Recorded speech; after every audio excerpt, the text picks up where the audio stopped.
السلام علیکم. Life stock extension کے لیکچر میں آج ہم پڑھیں گے کہ زرعی توسیع تعلیم کے پیشہ ورانہ ٹیکنیکل پہلو. کیا پہلو ہیں اس کے؟ زرعی علوم کا پاس ہونا یعنی توسیع کے پاس زرعی علوم ہونا بہت ضروری ہے.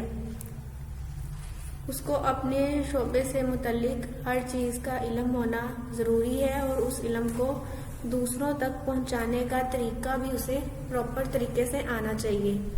اس کی مثال ایک پرندے کی سی ہے. اس کا مطلب یہ ہے کہ ایک پرندہ جس کو اڑنے کے لیے دونوں پروں کی ضرورت ہوتی ہے. اگر ان دونوں پروں میں سے کسی ایک میں بھی کوئی مسئلہ آ جائے، کوئی کمزوری ہو، تو وہ دوسرا پر بھی اس کا بیکار ہے، وہ اڑ نہیں سکے گا. اس لیے دونوں کا ٹھیک ہونا ضروری ہے. اسی طرح توسیع کارکن کے پاس بھی اس کے شعبے سے متعلق ہر چیز کا علم ہونا اور اس علم کو دوسروں تک پہنچانے کا فن، دونوں باتیں اس کے پاس ہونا بہت ضروری ہے.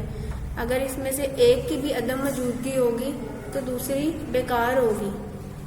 تحقیق اور توسیع ایک دوسرے کے لیے لازم و ملزوم ہے، یعنی تحقیق توسیع کے بغیر اور توسیع تحقیق کے بغیر ایک کا فائدہ نہیں ہے.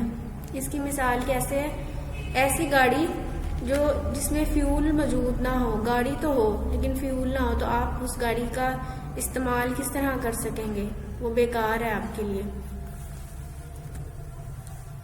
رویہ اور اس میں تبدیلی کا عمل. اب دو طرح کے رویہ ہوتے ہیں سب کے، مثبت اور منفی. توسیع زراعت اداروں کا بنیادی مقصد لوگوں کے رویوں میں مثبت اور بامقصد تبدیلی.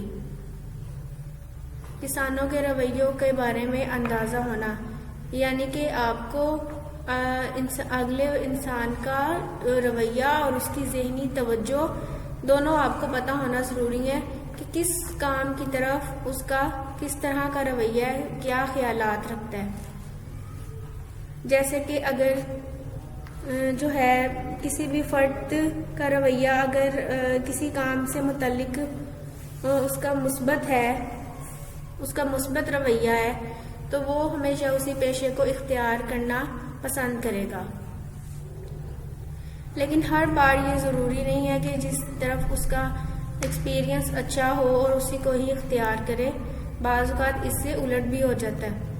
وہ اس کی کیا وجہ ہوتی ہے کہ جب انسان دوسروں سے ڈسکس کرتا ہے، ضروری نہیں ہے کہ دوسرے کا بھی ایکسپیرینس اس میں اچھا ہو، تو وہ نیگیٹو پہلو بتائے گا، جس وجہ سے انسان کنفیوز ہو جاتا ہے کہ وہ اسے اختیار کرے یا نہ کرے. رویے کی تعریف کیا ہے؟ یہ ایک ایسی ذہنی رغبت ہے جس سے ہم مختلف چیزوں سے متعلق پسندیدہ ہونے کا جائزہ لیتے ہیں کہ اگلا آپ کے سامنے جو انسان ہے، آپ جس کے بارے میں جاننا چاہ رہے ہیں، اس کا رویہ کس چیز کے متعلق کس طرح کا ہے. اور رویے کی مثال میں آپ کو پہلے بتا چکی ہوں کہ آپ کس پیشے کے متعلق کس انسان کی کیا سوچ ہے، مثبت ہے یا منفی.